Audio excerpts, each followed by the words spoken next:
was born into a Muslim family.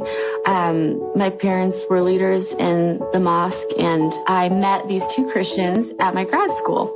We just realized, okay, we definitely are both very strong in our faiths, but we can't both be right. Okay, we can both be wrong about Jesus, for sure, but we can't both be right.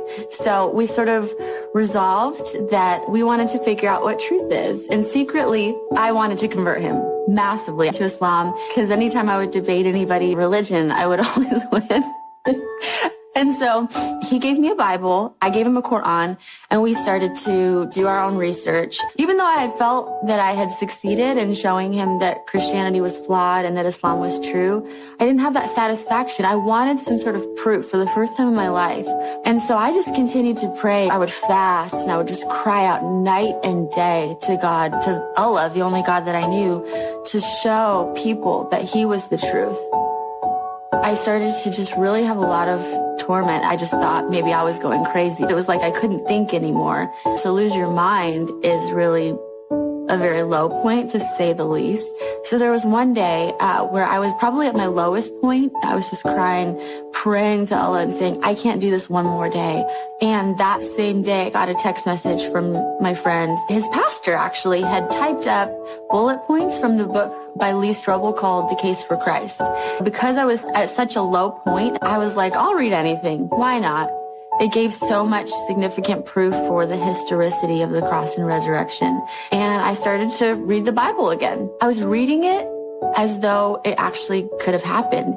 And I just remember thinking, oh my gosh, this is beautiful. And then I called somebody that I knew who was a Christian. She said, why don't you just ask Jesus to come into your heart? Little did she know, if a Muslim asks Jesus into their heart, it's hell for eternity, no coming back. I just looked up at the heavens and I said, Allah, I don't know who you are. Whoever you are, though, I want to give my life to you. If you're Jesus, you can come into my heart. The next morning I woke up and all the torment was gone. So I thought to myself, okay, logic brain, I'm going to really give this exploration of the Gospels 3 or 4 years of my life. I'm going to stay a Muslim, of course. I would never leave Islam, but I just want to give this a chance.